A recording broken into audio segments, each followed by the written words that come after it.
अस्सलाम वालेकुम व्यूअर्स, क्या हाल चाल है? आप ठीक ठाक हैं, खैरियत से हैं?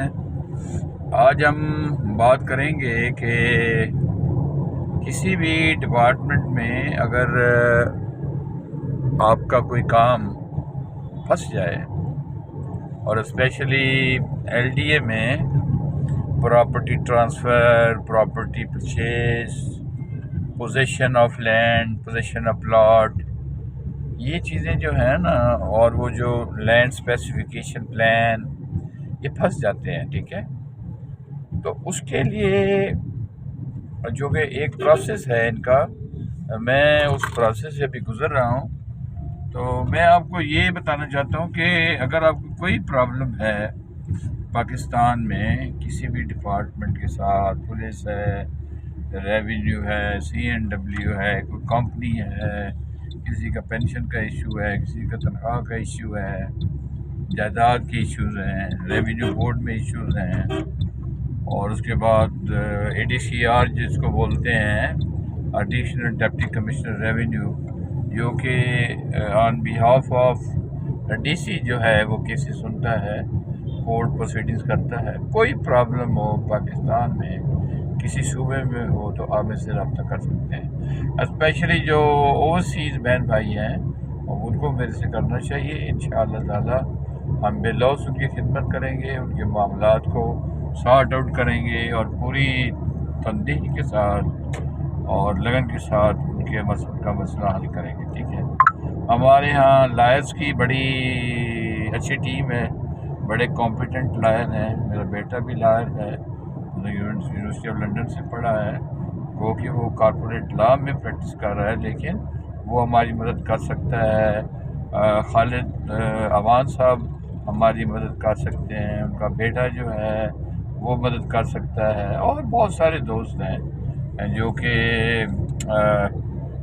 लायर्स हैं, और सुप्रीम कोर्ट और हाई कोर्ट में भी प्रैक्टिस है, और कुछ की सिविल कोर्ट में प्रैक्टिस है। ठीक है, अब आप देखें, ये दो मोटरसाइकिल वाले जा रहे हैं, बगैर इशारे के ये एक दूसरे को काट रहे हैं। ठीक है, ये जुल्म है हमारे मुल्क में। अब इनको कोई रोकने वाला ही नहीं है, अनचेक्ड जा रहे हैं, हमारी गाड़ी से भी टकरा रहे थे। ठीक है ना, ये पूरा पूरा मरने का इन दोनों का इरादा है। ये सफ़ेद कपड़े वाला कमीज और वो काले कपड़े वाला हरामजादा ना, ये कोई कुत्ते के बच्चे हैं। वैसे इनको समझ नहीं आती कि मोटरसाइकिल कैसे चलाया जाता है। नदीम, कुछ कहो ना, हमारे व्यूअर्स को कुछ कहो। क्या हाल है आपका? सब खैरियत है? सब ठीक ठाक? गाड़ी कैसे चलानी चाहिए? गाड़ी तो आराम सुकून से चलानी चाहिए, 60 की स्पीड से। और स्पेशली ये जो मोटरसाइकिल चलाते हैं, रखना चाहिए गाड़ी का, गैप होना चाहिए। इमरजेंसी ब्रेक हो तो आपकी ब्रेक लगते लगते भी गैप होना चाहिए, उसमें आपकी बचत हो जाती है। और ये जो बच्चे मोटरसाइकिलों वाले आगे आ जाते हैं, ये तो इनको चाहिए नीचे वाली लाइन में होना चाहिए, लेकिन ये नीचे वाले पे नहीं चलाते हैं। नीचे वाली पे नहीं चलाते, ये कभी ऊपर वाली में आ जाते हैं, कभी मिड में आ जाते हैं, और फिर लाइन को तोड़ते रहते हैं। ठीक है ना जी, हेलमेट बहुत जरूरी होना चाहिए। हेलमेट पहनते नहीं है, खुद की सेफ्टी है हेलमेट के साथ। लेकिन लाइसेंस आपके पास होना चाहिए। लाइसेंस के बगैर गाड़ी नहीं चलानी चाहिए, मोटरसाइकिल नहीं चलानी चाहिए, गाड़ी नहीं चलानी चाहिए। जी जी। अब मैं कोशिश कर रहा हूँ ना, मैं जाऊँ तो फिर नदीम का भी कोई वीज़ा कनाडा का लगवा के, तो फिर ट्रक चलाएंगे नदीम और मैं ना। जी जी। वो ट्रक के खरीद लेंगे ना नदीम। जी जी। वो दोनों भाई मिलकर चलाया करेंगे, कनाडा से अमेरिका और अमेरिका से कनाडा। मैं सोया करूँगा, तू चलाया करेंगे, ऐसे ही हो। वैसे आते आते ठीक हो गया। वादा है, रिकॉर्ड कर दे, आपके साथ वादा है, पक्का वादा है। फिर हम इंशाल्लाह ट्रकिंग कंपनी बनाएंगे ना।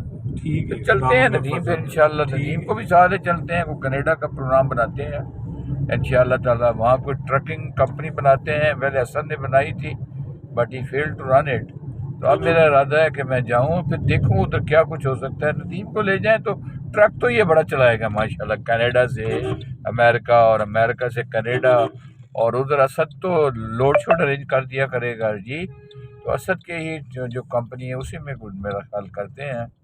अब देखते हैं किस तरह से ये पॉसिबल है। ठीक है ना जी, मेरा ख्याल है दिस इज़ वेरी गुड। इसमें बात काफ़ी ब्रिगेडियर हैं, कर्नल हैं, मेजर हैं, और फिर बहुत सारा उनका लोग हैं जो वहाँ पे यहाँ से पाकिस्तान से गए हैं। तारिक ज़िया चुगताई साहब वैंकूवर में हैं, कोई कंपनी में जॉब करते हैं। इस तरह से बहुत से दोस्त हैं जो बाहर गए हुए हैं ना।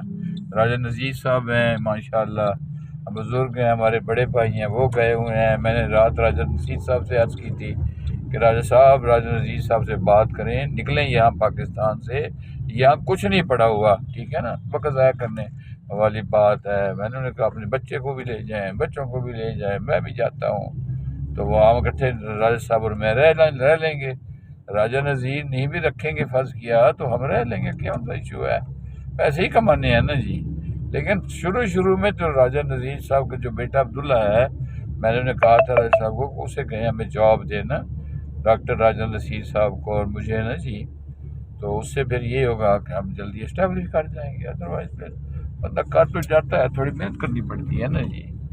बस दुआ करें अल्लाह पाक करम करे, राजा नज़ीर साहब की सेहत हो, राजा नज़ीर साहब की सेहत हो, अल्लाह पाक इन दोनों भाइयों को खुश रखे, अमन से रहें, इनका साया बच्चों पे कायम दायम रहे। राजा नज़ीर साहब भी बड़े ज़बरदस्त हैं, बड़े नेक आदमी हैं, बहुत खूबसूरत बंदे हैं, बड़े प्यार करने वाले हैं, बड़ी इज़्ज़त करते हैं हमारी। राजा नज़ीर भी बहुत करते हैं। We have been colleagues in I was in DG Khan, DFO DG Khan Rajanpur, वो लगे हुए थे उस वक्त, ट्यूबवेल एक्शन ट्यूबवेल्स थे ना मुजफ्फरगढ़, वहाँ लगे हुए थे। वहाँ उस वक्त से हमारा आपस में बड़ा गहरा ताल्लुक है और बड़ा मोहब्बत प्यार है, बड़ा रिश्ता है बड़ा। जब भी इधर आते हैं मैं मिलता हूँ, और जब मैं जाता हूँ तो कोशिश करूँगा कि इंशाअल्लाह से मुलाकात करेंगे। देखिए अब्दुल्ला क्या हमारे साथ सलूक करता है। बस दुआ करें व्यूअर्स हमारे हक़ में, हम आपके हक़ में दुआ करते हैं, अल्लाह पाक करम करे, रहम करे और पाकिस्तान तरक्की करे, फ्लरिश करे, और जो साहिब इक़्तिदार हैं वो इस मुल्क को ऊपर ले जाए। ठीक है, हम दुआ ही कर सकते हैं। बहुत शुक्रिया जी, थैंक यू, अल्लाह हाफ़िज़।